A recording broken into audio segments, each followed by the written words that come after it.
On behalf of the Auburn University Department of Communication and Journalism, I want to welcome you to the Neil and Henrietta Davis Distinguished Lecture. My name is Ed Williams, and we are honored to have all of you here this afternoon. Neil and Henrietta Davis devoted their professional lives to making their newspaper, the Lee County Bulletin, an agent for change in the community and in the world. They gave a voice to the voiceless, and they advanced the cause of civil rights in Alabama and throughout the South. The Davis Lecture is endowed by gifts of the Davis family, friends, journalists, newspapers, Auburn alumni, and faculty. Neil Owen Davis founded the Lee County Bulletin in 1937 and served as its editor and publisher for 40 years. He was a 1935 Auburn graduate and a Neiman Fellow, and his editorials won state and national awards. They were reprinted in such publications as the New York Times and the Washington Post. Henrietta Worsley Davis, also a 1935 graduate, was the newspaper's associate publisher and chief reporter. Her precise and complete coverage of civic matters, particularly education, made the Bulletin a staple in Auburn homes. The Bulletin received so many awards that newspapers throughout Alabama and throughout the country wanted to be on its subscription list. Both Mr. and Mrs. Davis have been inducted into the Alabama Newspaper Hall of Honor, which is sponsored by the Alabama Press Association. They're one of the few husband and wife teams in Alabama that have been inducted into the Hall of Honor. One of our guests here today is Felicia Mason, the Executive Director of the Alabama Press Association. The Hall of Honor is located on the Auburn campus in the Drawn Library. Each year, the Neil and Henrietta Davis Lecture features a journalist who can inspire students to follow the spirit and principles embodied in this outstanding couple's life and work. This year, Alabama writer and prize-winning journalist Wayne Greenhaw delivers the Davis Lecture. Mr. Greenhaw was a Neiman Fellow at Harvard University in 1972-73 while he was a reporter at the Alabama Journal in Montgomery. In the 1980s, he was editor and publisher of Alabama Magazine, a political, financial, and lifestyle monthly. In the 1990s, he was a columnist for the Alabama Journal and the Montgomery Advertiser. Wayne is joined here today by his wife, Sally, who retired from the bench after 20 years as Montgomery County Circuit Judge. Sally, would you please stand back there? Thank you. Wayne has published some 21 books of fiction and nonfiction, including The Thunder of Angels, The Montgomery Bus Boycott, and The People Who Broke the Back of Jim Crow. One reviewer wrote that this book tells the bone-deep truth of the Montgomery Bus Boycott, a pivotal moment in the civil rights struggle. Wayne and I have exchanged many emails in the past 6 months as we planned this event, and in one exchange, he told me, "I consider it a great honor, personally and professionally, to be chosen to give a lecture in the name of my old friend Neil Davis and his wife Henrietta." He went on to say, "For me, Neil Davis personified the essence of good journalism. He was not only a top-flight professional with the highest ethical priorities, he was a true gentleman in every sense of the word. When I speak at Auburn, I will think of Neil being on the front row, watching and listening." I believe that Neil and Henrietta Davis are here today in spirit, and I know they're here today in the lives of their 3 children who are on the front row or near the front row. And I would like to ask them to stand. Catherine, Lee, and Owen. Also, thank you. Catherine's, Lee's husband, Bill, is here. And there are other Davis family members here today, and there are many friends of Neil and Henrietta Davis here today. The title of Wayne's talk today is Knowing Neil Davis and Using Your Life in Writing. Please join me in welcoming Wayne Greenhaw.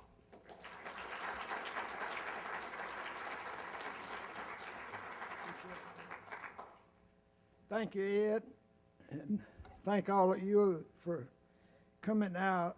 I'm especially proud tonight to be here and to have the Davis children, all three here, and having my cousin here from North Alabama, and just a lot of good friends. One thing I was telling students today, and I had so much fun talking to them and talking with them and discovering something about them, that I've been a lucky person all my life. And one of the grand things about being a journalist is your life is enriching by the people that you meet, know, and write about. When I started preparing this talk, I was in one of my favorite places in the world.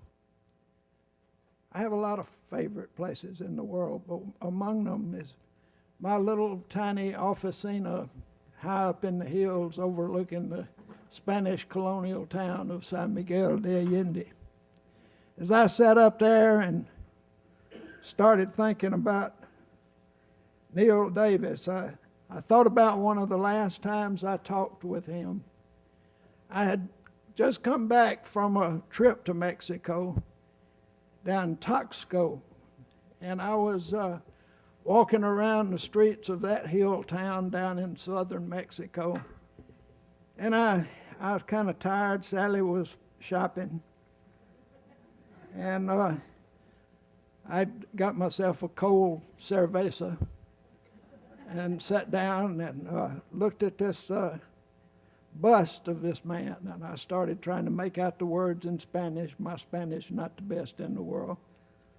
But in the middle of all that, I ran into two English words, Auburn University. And I came back and I started looking into this man, William Spratlin. And I called Neil because I knew Neil knew everybody who was anybody around Lee County. Spratlin, as it turned out, was orphaned as a kid in upper state New York.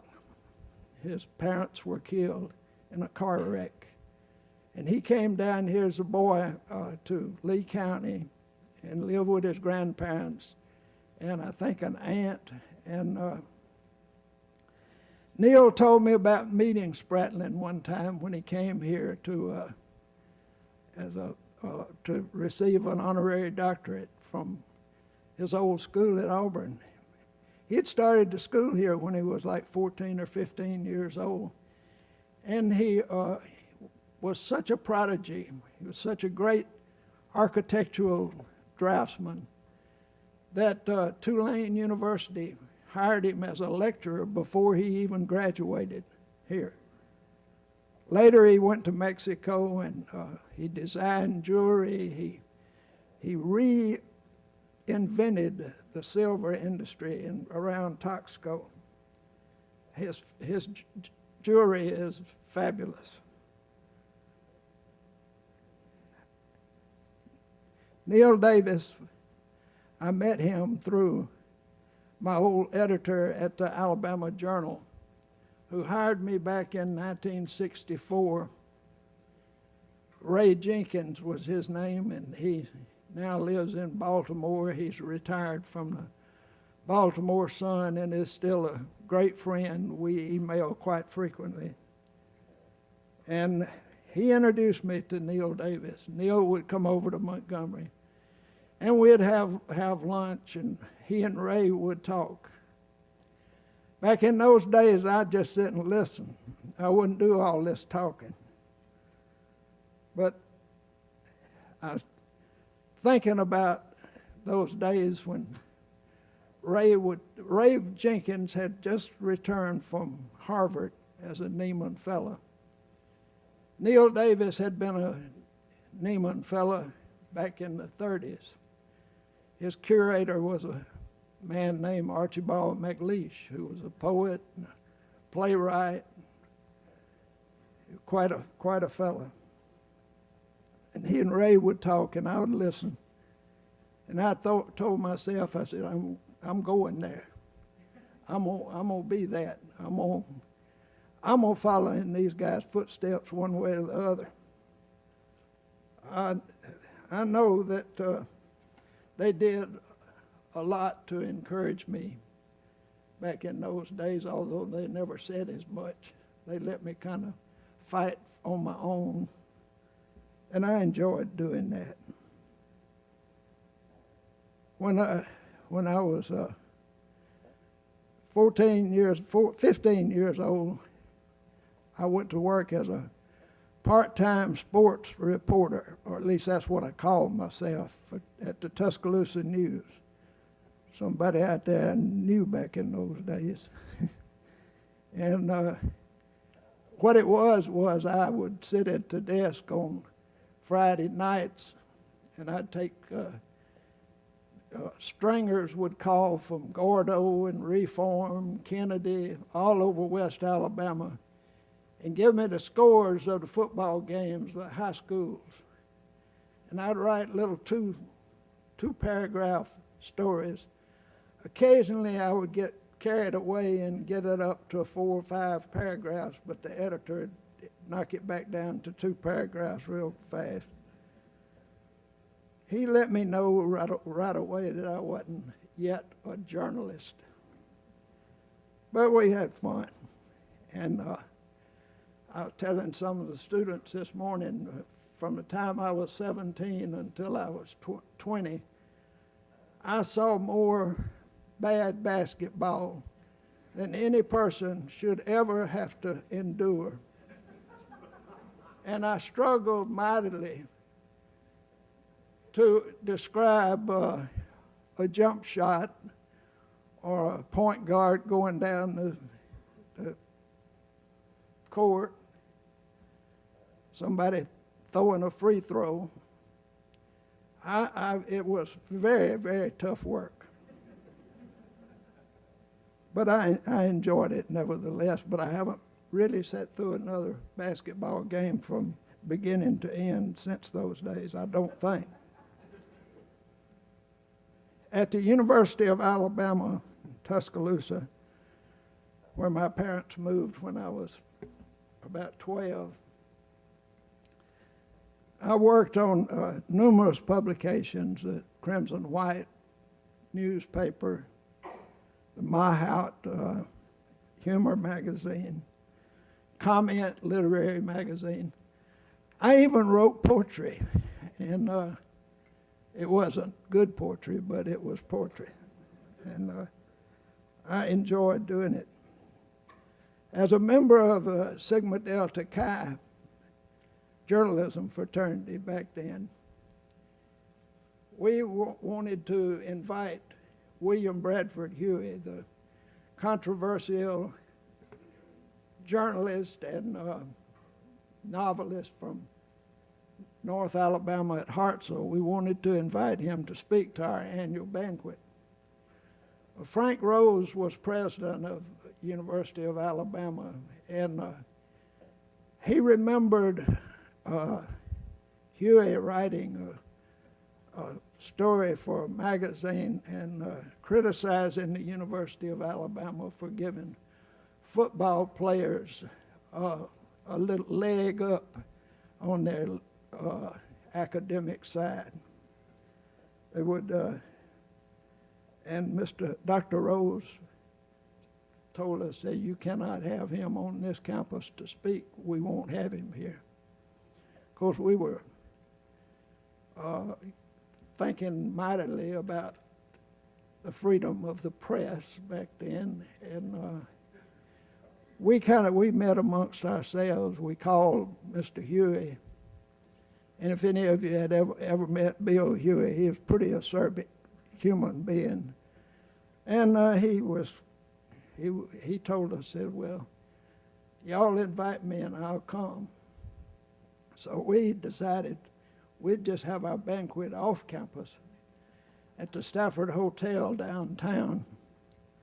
Mr. Huey came, and I remember our president, I forget who the young man was, gave him a check for $100 for his appearance that night. And he turned around and signed it back to us. Said, y'all need it worse than I do. But in his talk, as he usually did, he invited us to come to visit him up in Hartselle. Well, even back then, when somebody invited me to the house, I went. So about a month later, I showed up at Huey's house up there.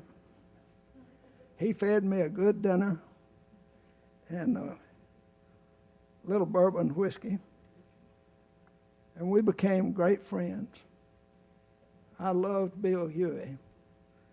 We were friends until November of 1986 when he passed away.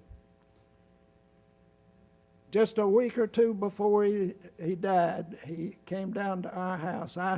He wouldn't go anywhere unless you gave him an award. So I arranged, there was a group in Montgomery called, I think it was Aging Citizens of Alabama. And it was run by my friend who was a butcher there, an old Jewish gentleman from the old country, Reuben Hanna. I told Mr. Hanna, and I said, you need to give an award to Bill Huey.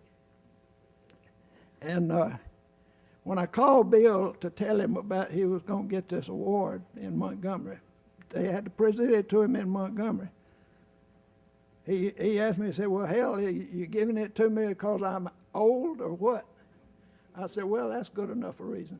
You're doing it. But he came down and he spent a weekend with us, and that Sunday night I had gotten him a big bottle of single malt scotch.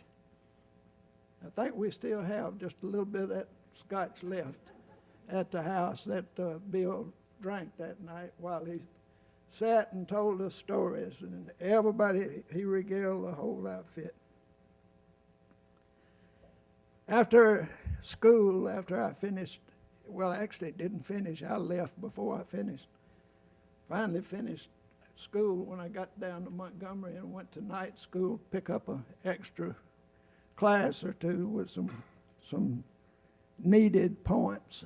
And I went to work for a while in New York with a book publishing company. Then I came down to Nashville and worked with country music singers, especially Jim Reeves and Roger Miller. I tell you, working with those guys, that's something else again. And I finally got down to Montgomery and worked with the Draper Correctional Center. It had an educational program out there. And it had a technical writing class, and I saw right away you're not going to teach those guys any technical writing. They wanted to try to figure out how to dig their way out of there. But after a year and here again, it was just sort of like being a journalist. I sat there and interviewed these young men who were in Draper, and they'd tell me about their lives and how they got to this point in their lives. But after a year of that, I was yearning to get back to newspaper, and I went to see Ben Davis, who had worked with us at the Tuscaloosa News. I think he was city editor. And anyway, he was managing editor at the Advertiser, and he took me in and introduced me to Ray Jenkins, who, like I said, had just returned from Neiman year at Harvard. And Ray, bless his heart, hired me. I think it was $80 a week, if I recall correctly. But one of the things that I remembered as I was sitting up there in my little officina composing this talk, I remembered one of the first stories that I covered for the Journal, Alabama Journal. I heard about a young black soldier who had returned from Vietnam and who died in the Elmore County Jail. I started looking into it. I had the help of a young African-American radio reporter in Montgomery, Norman Lumpkin. And Norman introduced me to this young soldier's girlfriend who had been riding with him on Saturday night. They had rounded a corner going north out of Montgomery toward Wetumpka. And I discovered later from two guys who were delivery men for the advertiser that they had been in this filling station when this Deputy Sheriff Harvey Connor looked out and saw this car coming around the bend. And they heard him say, "I'm going to get that one." And he took off. They followed Connor up the highway.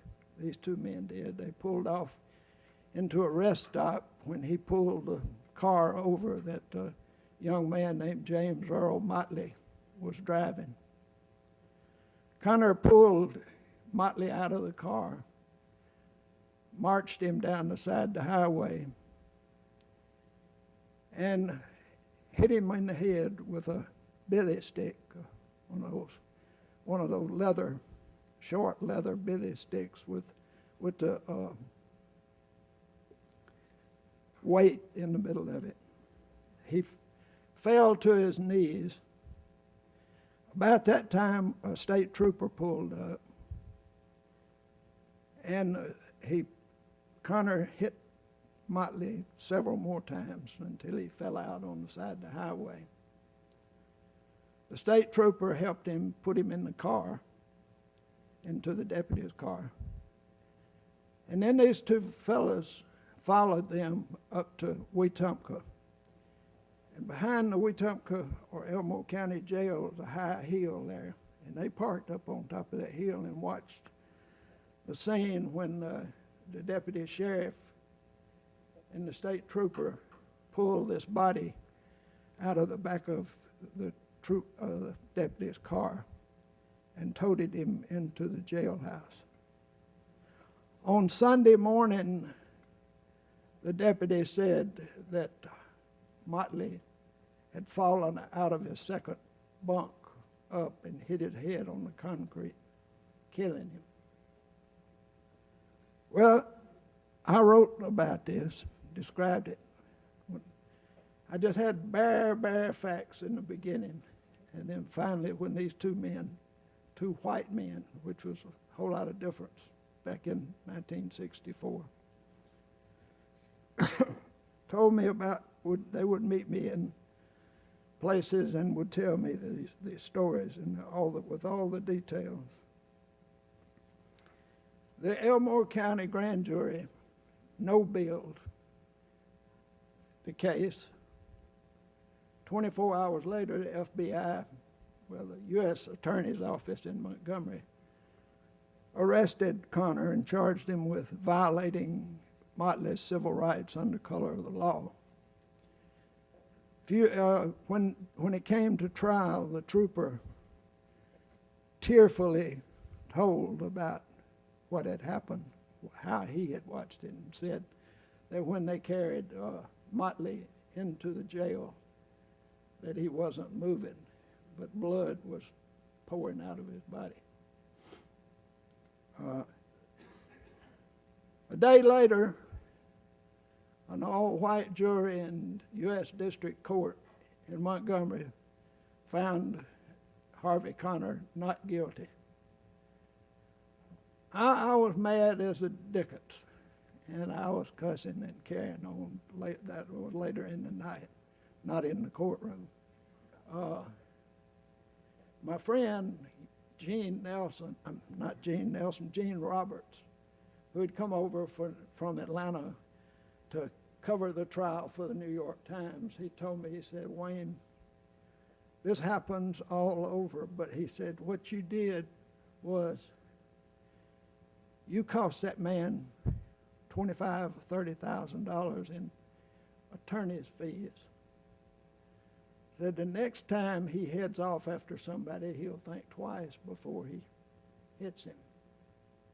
I hope that he was correct, and I think he said, you know, you make it more expensive each time that we do this. He said, you told the truth, and the truth is what will keep us going.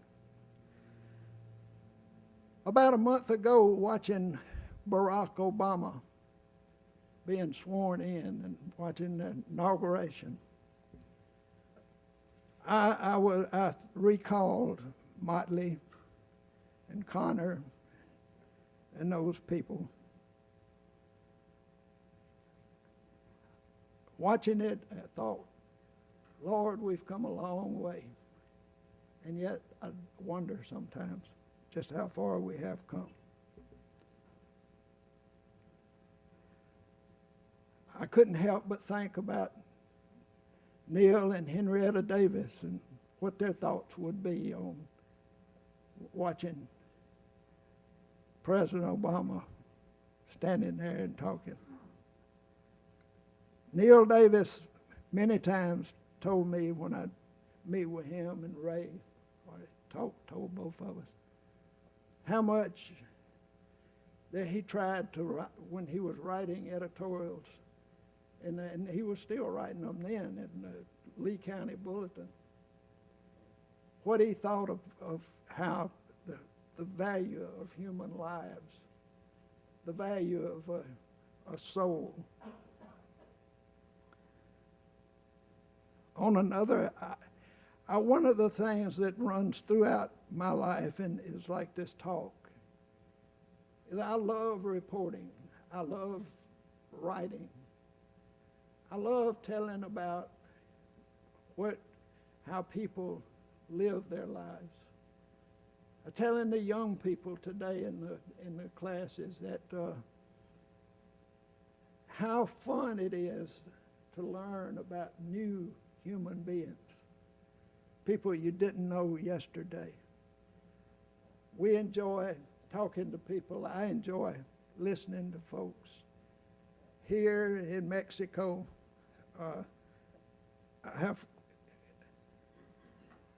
I was also thinking about how another man who made a remarkable mark on my life and a lot of others and numerous journalists around, a fellow who died just a month or so ago, named Charles Morgan Jr.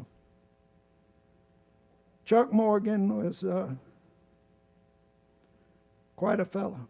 I met him when he was in U.S. District Court in Montgomery, when he was handling the one person, one vote case from over in the Black Belt. One day in 1969, I was in the journal office, and Chuck called, and he told me about several young lieutenant friends of his in the Pentagon in Washington, D.C. He said that there was a guy being held at Fort Benning for killing an entire village of South Vietnamese. And he said, Wayne, if this story is true, it'll be one of the biggest stories of the Vietnam War. And I went, sat down, and talked to my editors. I said, give me a week. Let me go to Fort Benning and see if it's true or not. Well, within 24 hours over there, I had the name of a man named William Laws Calley, Jr. He was a 26-year-old young lieutenant. And in 3 days, we discovered, I had the figures wrong, but at that time, he was being charged with killing 91 South Vietnamese citizens in a place called My Lai. And I never will forget calling, we had the stories. We had the bare bones of a story, nothing of any great depth until I found commendation to another soldier, a man named Chief Warrant Officer Hugh Thompson, who was a helicopter pilot, who was given an award for pulling out of this place called My Lai in Pinkville 50 little children and old people. And from that, put together the time, and Kelly would have had, he was right there at that time.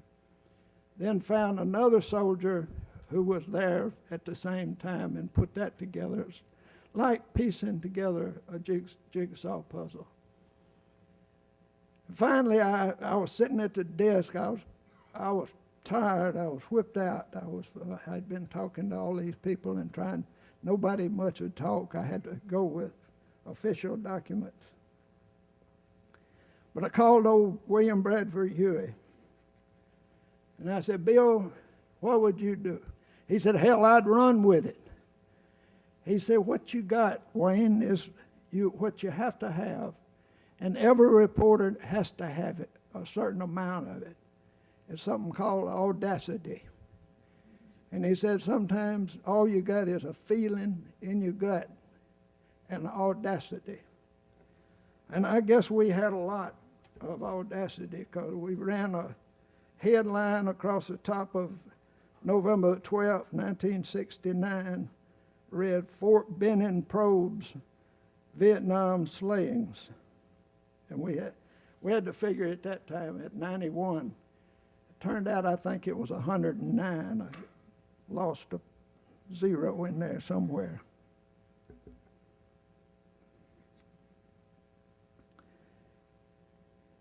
Recently, I finished a short novel, which I call When My World Changed. I tell in the first person voice about a 15-year-old working at his family newspaper in a little town that I called Tombigbee, Alabama, in northwest Alabama. Daniel Rayford Randolph is the character's name. And he's working this spring as a copy boy in his family's newspaper. And back in those days, there were Associated Press teletype machines in every newsroom across the country. That's how we got so much of the news that we printed. But when a bulletin would come across, that machine would start to come alive. Lights would flash. That thing would start to generate. It looked like he was fixing to get up on his feet, 2 feet, and walk. And this kid is looking at it, watching it, and popping across there. May the 17th, 1954, Bulletin, Washington, D.C. The U.S. Supreme Court has made a decision in Brown versus Board of Education. Update: separate but equal schools, no longer the law of the land. Well, this young man's father, the publisher of the newspaper, has some visitors the next day after he wrote an editorial, and after they published the story, and they wrote an interview with a local black civil rights leader. And coming to see him was the mayor of the town's richest guy, the probate judge, and several other high upstanding citizens. Raised in hell because this guy published the truth. And the kid can't understand it. I want to read just a little bit of this part. We look back east on the narrow asphalt highway, returning to Tombigbee. Halfway I said, "It's too bad you wasted the afternoon." "Oh, it's not wasted," Tom said. Tom is an older reporter. "To the contrary, I learned something. I sat in silence, thinking, trying to determine what he had discovered that he didn't know before and how he could use it. A reporter's time is never wasted, especially if he's venturing into new territory. We met an interesting person and found out that she and her family are very unusual. They are different, strange. They're a stingy bunch, I said. Tom chuckled. That old gal's probably got the first nickel she and her first husband ever made off the place. She kind of gives me the willies just to think about her with that snuff running down her chin. Tom chuckled. She's different, all right, but she's part of the landscape. Remember that, Danny. Tuck it away in your memory. Someday you'll find a way to use it. I may too. Now we've got to find what I did with the other part here. One of the grand things that I was telling the young folks about today is meeting all these wonderful people. And amongst the best, and people who would join us occasionally, was Neil and Henrietta Davis at the home in Elmo County of Clifford and Virginia Durr. They were wonderful people. I don't have time to go into everything about them because we'd be here all night if I did. But they were terrific people. And they invited folks like us and the Davises, Ray and Bettina Jenkins, other journalists. One time went out there and there were two guys laying asleep under a pear tree. And we kind of tiptoed in and said, Miss Durr, who are those folks? She said, those are two journalists from Moscow in Russia that came over here to interview us. I said, well, you know, people say y'all communists. They didn't care. They were going to let them sleep in the sunshine out there. They were interesting folks. In my book, Thunder of Angels, about the bus boycott, in the preface, I remember going to the Durrs, to what they call P-patch, P-level, the P-level. And I just want to read a little short section here. As the fragrant smells of a pot of spaghetti sauce wafted from the kitchen window through the heavy afternoon air, a white-haired man with coal black skin sat at the end of the rustic table. I had met E.D. Nixon before, but I had never heard him say much. Answering a question, he now said, we had to stay with them to keep the whole community focused. All of us did it together, Reverend King, Coach Lewis, Mrs. Parks, Mrs. Robinson, Reverend Abernathy. I could go on and on. Folks had to believe to make it work. Lord knows. His big head was held high, his features strong in the dappled sunlight, blinking through scuppernong leaves. Out here in the country, folks talked slowly and deliberately. Out here, people listened. In the years to follow, I would listen to many tales told by Edgar Daniel Nixon, whom I learned to respect with solemn appreciation. Like his friend Cliff Durr, he was a man who did not speak unless he had something to say. For me, he would come to represent the quiet dignity, the burning drive, and the powerful force that embodied the civil rights movement. On that afternoon, sitting outdoors under the arbor, I listened, enjoying the words. Nearby, stretching his long legs out from his lean body, Frank Menace Johnson, Jr., the federal district judge who first ruled in 1956 on Alabama laws requiring segregation of races on public transportation, said, "To me, it was a matter of the U.S. Constitution. I believe then and I believe now the local laws requiring segregation of races on any public conveyance were unconstitutional." Johnson carved off a slice of red man tobacco, placed it between his teeth, and began to chew in slow motion, then spat into a nearby flower bed. He added deliberately, "The U.S. Constitution is very clear on that," as if to dot an exclamation mark. Johnson's flat hill country twang was a sound akin to what I imagined Abraham Lincoln would sound like, and his words were always chosen with great care. On his desk in the federal courthouse in downtown Montgomery, he kept a Lincoln quote, "I'll do the very best I know how, the very best I can, and I mean to keep doing so until the end. If the end brings me out all right, what is said against me won't amount to anything.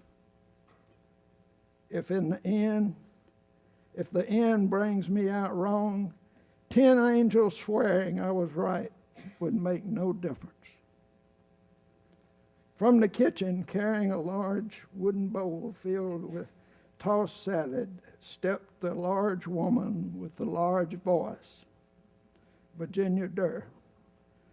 Her voice a bit screechy and loud, she said, "But Frank, if it was so clear, why did so many people interpret it so differently for so long?" "Well," Virginia Judge Johnson said, bending slightly to spit, "they either chose not to read the text or to look in another direction. They didn't attack it straight on." "Nobody cared," E.D. Nixon said, growled in his guttural baritone. "What'd you say, Mr. Nixon?" Virginia asked, plopping the salad onto the table. "I said nobody cared. They didn't want to care until we made them. We pushed their face into the slop jar, and only then did they see that it was sour and rancid and ought to be emptied." Several people gazed questioningly into Nixon's face. In his old gravel, rumbling voice, he said, "Folks will take what's given to them, even if it's slop jar food, until they have to face the fact that they're eating feces. When they become aware of that fact, they're alarmed, even shocked. And when you tell them, if you don't throw it away and demand something good and nourishing and wholesome, you ain't ever going to get it, then sometimes they act. That's what happened to the black folks through the years. They had been treated like dirt so long they got to thinking it was all right. You've got to feel the hurt deep down before you respond. You've got to see the light at the end of the tunnel. If you don't, you'll turn around and run away from the struggle. And if you see the light and it gets brighter and brighter, and you know that pretty soon you might come out in Jericho or someplace just as fine, then you'll keep on trudging toward that goal. All we did was open their eyes where they could see the light. Then we kept telling them over and over, it's right out there, just over yonder hill. Just keep on climbing, and pretty soon you'll get there. When he finished speaking, everybody at the table was staring into his big, chiseled face with its broad grin. He had been in the front lines of the battle for civil rights. He had fought the fight and was still fighting it. He felt deeply the strong emotions he expressed in his dirt-poor, bone-deep language. It was not until many years later, after listening to hour after hour of his talk and after hearing others who had been there, that I learned the true depth of his world-class leadership in the early days of the struggle. Thank you.